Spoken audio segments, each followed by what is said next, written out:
శివలింగాలను ఎలా తయారు చేస్తారు, ఏ లింగాన్ని పూజిస్తే ఎలాంటి ప్రయోజనం చేకూరుతుందో తెలుసుకుందాం.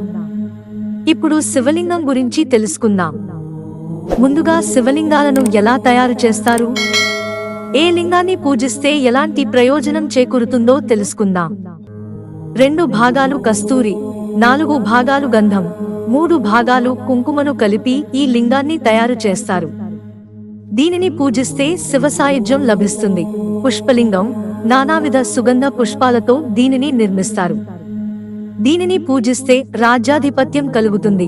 గోమయలింగం, కపిల గోవు పేడతో ఈ లింగాన్ని తయారు చేస్తారు. దీనిని పూజిస్తే ఐశ్వర్య ప్రాప్తి కలుగుతుంది. భూమిపై పడి మట్టి కలిసిన పేడ పనికిరాదు. రజోమయలింగం, ఉప్పుతో నిర్మించిన ఈ లింగాన్ని పూజించడం వల్ల విద్యాధరత్వం సిద్ధిస్తుంది.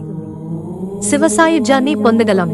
ధాన్యలింగం, యవుల, గోధుమలు, వరిబియ్యపు పిండితో ఈ లింగాన్ని నిర్మిస్తారు. దీనిని పూజించడం వల్ల సంపదల వృద్ధి, సంతానం కలుగుతుంది. తిలపిష్టోత్తలింగం, నువ్వు పిండితో చేసిన ఈ లింగాన్ని పూజిస్తే ఇష్టసిద్ధి కలుగుతుంది. లవణజలింగం, హరిదళం, త్రికటుకం, ఉప్పు కలిపి చేసిన ఈ లింగాన్ని పూజిస్తే వశీకరణ శక్తి. తుషోత్తలింగం, మారణక్రియకు పూజిస్తారు. భస్మమయలింగం, భస్మంతో తయారు చేస్తారు. సర్వ సిద్ధులను కలుగుజేస్తుంది. శర్కరామయలింగం, కేశాస్తిలింగం, దధిదుగ్ధలింగంను ఎందుకు పూజిస్తారంటే శర్కరామయలింగం సుఖప్రదం కోసం పూజిస్తారు. సద్యోత్తలింగం, ప్రీతిని కలిగిస్తుందని పూజిస్తారు. వంశాకురమయలింగం, వంశావృద్ధిని కలిగిస్తుంది. దీనిని వెదురు మొలకలతో తయారు చేస్తారు. కేశాస్తిలింగం, వెంట్రుకలు, ఎముకలతో తయారు చేస్తారు. ఇది శత్రునాశనం చేస్తుంది. పిష్టమయలింగం, ఇది పిండితో తయారు చేయబడుతుంది.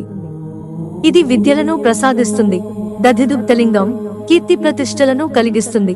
ఫలోత్తలింగం, ఫలప్రదమైనది చేపట్టిన కార్యంలో ఫలితాన్ని ఇస్తుంది. ధాత్రిఫలజాతలింగం, ముక్తిప్రదం కలగడానికి పూజిస్తారు. నవనీతలింగం, బెన్నతో చేసిన ఈ లింగాన్ని పూజిస్తే కీర్తి సౌభాగ్యాలు కలుగుతాయి.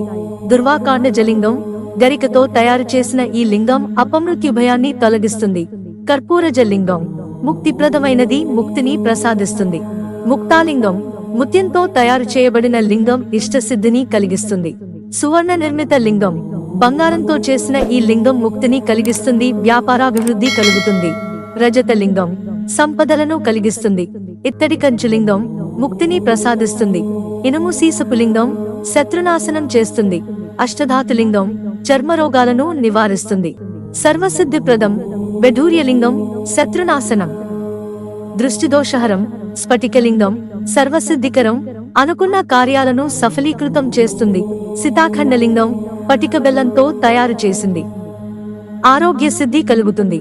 ఇక శివలింగాలు లక్షణ శాస్త్ర గ్రంథాన్ని అనుసరించి 2 విధాలుగా ఉన్నాయి. శుద్ధలింగమూర్తులు, లింగోద్భవమూర్తులు. శుద్ధలింగమూర్తులు, ఇవి సహజంగా ఏర్పడిన లింగాలు లేదా మనిషి స్వయంగా తయారు చేసిన లింగాలు. ఇవి సాధారణంగా రాతితో లేదా ఇతర పదార్థాలతో చేయబడతాయి. శివలింగంలో ఇవి ప్రాథమిక రూపంగా పరిగణించబడతాయి. లింగోద్భవమూర్తులు, ఇవి లింగం నుంచి ఉద్భవించి నట్లుగా భావించబడే మూర్తులు. ఇవి సాధారణంగా లింగం నుండి పొడుచుకు వచ్చినట్లుగా లేదా ఏదైనా ఇతర రూపంలో ఉద్భవించినట్లుగా ఉంటాయి. మిత్రులారా, ఛానల్ సబ్స్క్రైబ్ చేసుకోవడం మర్చిపోకండి. ధన్యవాదాలు.